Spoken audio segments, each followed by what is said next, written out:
രക്ഷാപ്രവർത്തനം പുരോഗമിക്കുകയാണ്. ഇപ്പോൾ നമ്മൾ ദൃശ്യങ്ങളിൽ കാണുന്നത് ഈ മൂന്നാമത്തെ റെയിൽവേ ട്രാക്കിനോട് ചേർന്ന് ഉള്ള ഒരു മാൻഹോൾ ഉണ്ട്. ഈ പറയുന്ന ടണൽ പോകുന്നത് ഇതുവഴിയാണ്. അവിടെ ഇന്നലെ ഇവിടെ നിന്നും മാലിന്യങ്ങൾ വരുന്നത് അടക്കം എന്തെങ്കിലും ഉണ്ടെങ്കിൽ ഒഴുകി പോകാതിരിക്കാനായുള്ള ക്രമീകരണങ്ങൾ ഒരുക്കിയിരുന്നു.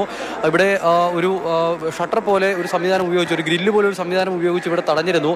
ഇപ്പോൾ ആ ഒരു പ്രദേശത്ത് പരിശോധന നടത്തുകയാണ്. ഇപ്പോൾ നമ്മൾ ദൃശ്യങ്ങളിൽ കാണുന്നത് ഈ കുഴിയിലേക്ക്, മാൻഹോളിലേക്ക് ഒരാൾ ഇറങ്ങിയിട്ടുണ്ട്. ആ ആൾ ഇറങ്ങിയുള്ള പരിശോധനയാണ് ഇപ്പോൾ നടക്കുന്നത്. ഈ ഇവിടേക്ക് ഇറങ്ങി മറ്റൊന്നും ചെയ്യാനില്ല. ഇവിടെ കിടക്കുന്ന മാലിന്യങ്ങൾ കുറച്ചുകൂടി മാറ്റുക എന്നുള്ളത് മാത്രമാണ് പ്രാഥമികമായി ചെയ്യാനുള്ളത്.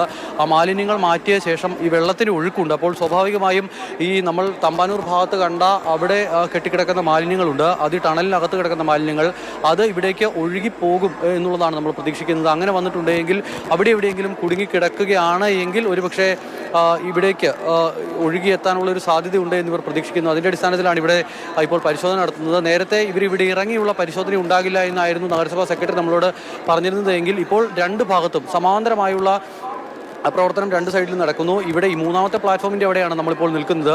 ഈ മൂന്നാമത്തെ പ്ലാറ്റ്ഫോമിൻ്റെ അവിടെ പരിശോധന നടക്കുന്നതിന് ഒപ്പം തന്നെ ഈ ടണൽ തുടങ്ങുന്ന ഭാഗത്ത്, തമ്പാനൂർ ഭാഗത്തും പരിശോധന ഇപ്പോൾ നടക്കുന്നുണ്ട്. അങ്ങനെ രണ്ട് ഭാഗത്തായി പരിശോധനകൾ നടക്കുന്നു. ഇറങ്ങിയുള്ള പരിശോധനയാണ്, ടണലിലേക്ക് ഇറങ്ങിയുള്ള പരിശോധനയാണ് നടക്കുന്നത്. ഇന്നലെ സ്കൂബ ഡൈവിങ്ങിൻ്റെ ടീമും സമാനമായി തന്നെ ഇറങ്ങി പരിശോധന നടത്തിയിരുന്നു. പക്ഷേ അതിൽ കാര്യമായ പുരോഗതി ഉണ്ടായിരുന്നില്ല. അവർ ഇറങ്ങി എന്നതിനപ്പുറത്തേക്ക് അവർക്ക് വളരെ കുറച്ച് സമയം, ഒരു 5 മിനിറ്റ് 10 മിനിറ്റ് ആ സമയത്തിനുള്ളിൽ അവർക്ക് തിരികെ കയറേണ്ടി വരുന്ന ഒരു അവസ്ഥയായിരുന്നു ഉണ്ടായിരുന്നത്. പ്രത്യേകിച്ചും ഓക്സിജൻ സിലിണ്ടറുമായാണ് ഇവർക്ക് പോകേണ്ടി വരുന്നത്. ഓക്സിജൻ സിലിണ്ടറുമായി കടന്നു പോകുന്നതിനാവശ്യമായ ഒരു സ്ഥലം അതിനുള്ളിൽ ഇല്ല എന്നുള്ളതാണ് അവർ പറയുന്നത്. ഇഴഞ്ഞു നീങ്ങേണ്ടി വരുന്ന അവസ്ഥയാണ് ടണലിലൂടെ.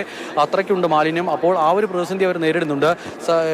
അതിനാൽ തന്നെ കൃത്യമായുള്ള സുരക്ഷാ ക്രമീകരണങ്ങളുടെ സഹായത്തോടു കൂടി തന്നെയാണ് ഇവർ താഴേക്ക് ഇറങ്ങുന്നത്.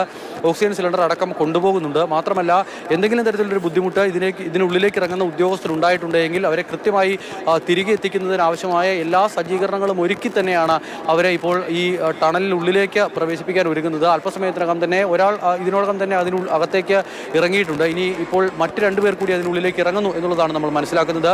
തൊട്ടപ്പുറം കിടക്കുന്ന ട്രെയിനുണ്ട്. ആ ട്രെയിനും അല്പസമയങ്ങൾക്കകം തന്നെ 9:15 എന്നുള്ളതാണ് സമയം നേരത്തെ അനൗൺസ് ചെയ്തിട്ട് കേട്ടിരുന്നത്. അതിനാൽ തന്നെ അല്പസമയങ്ങൾക്കകം തന്നെ ആ ട്രെയിൻ ഇവിടെ നിന്ന് പോകും. ട്രെയിൻ കൂടി പോയിട്ടുണ്ടെങ്കിൽ പിന്നീട് ആ പാളത്തിലേക്ക്, 3-ാം നമ്പർ പാളത്തിലേക്കും 2-ാം നമ്പർ പാളത്തിലേക്കും പിന്നീട് ട്രെയിൻ അധികം സമയത്തേക്ക് എത്തില്ല എന്നുള്ളതാണ് റെയിൽവേ അറിയിച്ചിരിക്കുന്നത്. അങ്ങനെ വന്നാൽ പിന്നീട് കാര്യങ്ങൾ കൂടുതൽ എളുപ്പമാകും എന്നുള്ളത് നമ്മൾ പ്രതീക്ഷിക്കുന്നു. ഇവിടേക്ക് ഈ അകത്തു നിന്നും എടുക്കുന്ന മാലിന്യമടക്കം പുറത്തേക്ക് ഇടാനുള്ള ഒരു സൗകര്യമടക്കം ലഭിക്കും.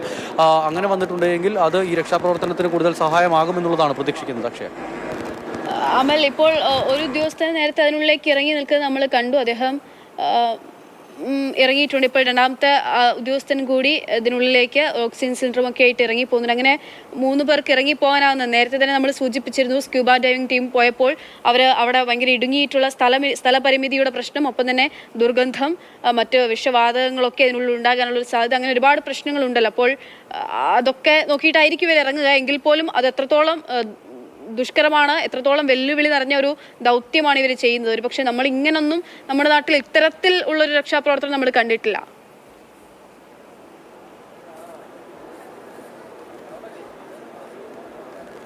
ശരിയാണ് അക്ഷയ. അതായത് രക്ഷാപ്രവർത്തനങ്ങൾ പലതും നമ്മൾ കണ്ടിട്ടുണ്ട്. ഇതിലും കൂടുതൽ സമയം നീണ്ടുപോയ രക്ഷാപ്രവർത്തനം നമ്മൾ കണ്ടതാണ്. ഒരുപക്ഷെ സമീപ സമയത്ത് നടന്ന ഏറ്റവും ദുഷ്കരമേറിയ രക്ഷാപ്രവർത്തനം മറ്റ് ബാബു എന്ന് പറയുന്ന ഒരാൾ പാലക്കാട് ഒരു മലയ്ക്കുള്ളിൽ കുടുങ്ങിപ്പോയ, ഒരു ഗുഹയ്ക്കുള്ളിൽ കുടുങ്ങിപ്പോയ സമയത്തെ രക്ഷാപ്രവർത്തനമായിരുന്നു. പക്ഷേ അത് നമുക്ക് 100% വിജയം കൈവരിക്കാൻ സാധിച്ചു എന്നുള്ളതാണ്. ഒരു പ്രശ്നവും കൂടാതെ നമുക്ക് ആ യുവാവിനെ പുറത്തേക്ക് കൊണ്ടുവരാൻ കഴിഞ്ഞു. അതിനുശേഷം പിന്നീടൊരു പ്രതിസന്ധി ഉണ്ടായത് തിരുവനന്തപുരം നെയ്യാറ്റിൻകരയിൽ ഒരു കിണറടിഞ്ഞു വീണുണ്ടായ രക്ഷാപ്രവർത്തനമാണ്. അത് കുറേ അധികം സമയം നീണ്ടുപോയ രക്ഷാപ്രവർത്തനം. അത് 24 മണിക്കൂറും പിന്നീട് മുന്നോട്ട് പോയിരുന്നു. പക്ഷേ ആ രക്ഷാപ്രവർത്തനത്തിൽ പരാജയമായിരുന്നു ഫലം. പുറത്തേക്ക് കൊണ്ടുവന്നപ്പോൾ ആ മൃതദേഹമാണ് പുറത്തേക്ക് എടുക്കാൻ കഴിഞ്ഞത്. തമിഴ്നാട്ടിൽ നിന്നൊരാളായിരുന്നു, കിണർ കുഴിക്കാൻ ഇറങ്ങിയതാണ്. പക്ഷേ ആ രക്ഷാപ്രവർത്തനമൊക്കെ ആയി താരതമ്യം ചെയ്യുമ്പോൾ ഇത് അതിലും ദുഷ്കരമാണ് എന്ന് പറയേണ്ടി വരും. സമീപകാലത്ത് കണ്ട ഏറ്റവും പ്രതിസന്ധി നേരിടുന്ന രക്ഷാപ്രവർത്തനം എന്നുള്ള തരത്തിൽ തന്നെ നമുക്കിതിനെ കാണാൻ കഴിയും. ഇത് ഒന്നാമത്തെ കാര്യം, നമുക്ക് കണ്ണുകൊണ്ട് കാണാൻ കഴിയുന്ന ഒരു സ്ഥലത്തല്ല. മാത്രമല്ല, ഇത് ഒരു ടണലിനകത്ത് നടക്കുന്ന രക്ഷാപ്രവർത്തനം. ആ ടണൽ എന്ന് പറയുമ്പോൾ വെള്ളം മാത്രം ഒഴുകിപ്പോകുന്ന ഏതെങ്കിലും ടണലല്ല, നിറയെ മാലിന്യം കുമിഞ്ഞുകൂടിയിരിക്കുന്ന ഒരു ടണലാണ്. അതിനാൽ തന്നെയാണ് രക്ഷാപ്രവർത്തനം ഇത്ര പ്രതിസന്ധി നേരിടുന്നത്. എങ്കിലും ഉദ്യോഗസ്ഥർ പരമാവധി, രക്ഷാപ്രവർത്തനത്തിന് ഇറങ്ങിയ ഉദ്യോഗസ്ഥർ പരമാവധി ശ്രമിക്കുന്നുണ്ട്. ഇന്നലെ രാത്രി വൈകിയും ഇവരുടെ രക്ഷാപ്രവർത്തനം ഇവിടെ തുടർന്നിരുന്നു. രാത്രി ഏകദേശം 11 മണിയോടുകൂടിയാണ് NDRFിൻ്റെ നിർദ്ദേശപ്രകാരം തൽക്കാലത്തേക്ക് രാത്രിയിൽ രക്ഷാപ്രവർത്തനം നിർത്തിവെക്കാമെന്നൊരു തീരുമാനത്തിലേക്ക് എത്തിയത്. പിന്നീട് ഇവിടെ നിന്ന് മാലിന്യ നീക്കം മാത്രമാണ് നടന്നത്. മാലിന്യം മാറ്റാതെ രണ്ട് തരത്തിലാണ്, നേരത്തെ ഞാനത് പറഞ്ഞിരുന്നു. അതായത് ഒന്നുകിൽ മാലിന്യം നിലനിർത്തിക്കൊണ്ട് അതിനിടയിലൂടെയുള്ള രക്ഷാപ്രവർത്തനം, അല്ല എങ്കിൽ മാലിന്യം പൂർണ്ണമായും നീക്കിയ ശേഷമുള്ള രക്ഷാപ്രവർത്തനം. ഇതിൽ രണ്ടിൽ ഏത് വേണമെന്നുള്ളൊരു തീരുമാനത്തിലേക്ക് എത്തുന്നതിനായുള്ള ഒരു പ്രാഥമിക പരിശോധന മാത്രമാണ് ഇപ്പോൾ ഈ ഉദ്യോഗസ്ഥർ ഇറങ്ങി നടത്തുന്നത് എന്നുള്ളതാണ് നമുക്ക് മനസ്സിലാക്കാൻ കഴിയുന്നത്. ഫയർഫോഴ്സിൻ്റെ ഉദ്യോഗസ്ഥർ, മുതിർന്ന ഉദ്യോഗസ്ഥർ അടക്കം ഇവിടെ എത്തിയിട്ടുണ്ട്. നിലവിൽ അവരുടെ കൂടിയാലോചനകളും മറ്റും നടക്കുകയാണ്. അല്പസമയത്തിനകം തന്നെ അവരുടെ പ്രതികരണം കൂടി നമുക്ക് ലഭ്യമാക്കാൻ കഴിയും എന്നുള്ളതാണ് പ്രതീക്ഷിക്കുന്നത്. നിലവിൽ ഉദ്യോഗസ്ഥർ എന്തായാലും 2 ഉദ്യോഗസ്ഥർ ഇറങ്ങിയിട്ടുണ്ട്. ഒരാൾ കൂടി ഇറങ്ങുന്നതിനുള്ള ക്രമീകരണമാണ് ഒരുക്കുന്നത്. അവർ താഴെ നിന്നും നൽകുന്ന നിർദ്ദേശങ്ങളടക്കം മുകളിൽ കേൾക്കുന്നതിനുള്ള ക്രമീകരണം അടക്കം ഒരുക്കിയാണ് ഇവരെ താഴേക്ക് പറഞ്ഞയക്കുന്നത്. അവർ അവിടെ നിന്നും കൃത്യമായ സന്ദേശങ്ങൾ മുകളിലേക്ക് കൈമാറുന്നുണ്ട്. എന്താണ് താഴത്തെ സ്ഥിതി എന്നുള്ള കാര്യമാണ് അവർ കൈമാറുന്നത്. ഇപ്പോഴെന്തായാലും ഒരാൾ കൂടി താഴേക്ക് ഇറങ്ങാനുള്ള ക്രമീകരണങ്ങൾ ഒരുക്കുകയാണ്.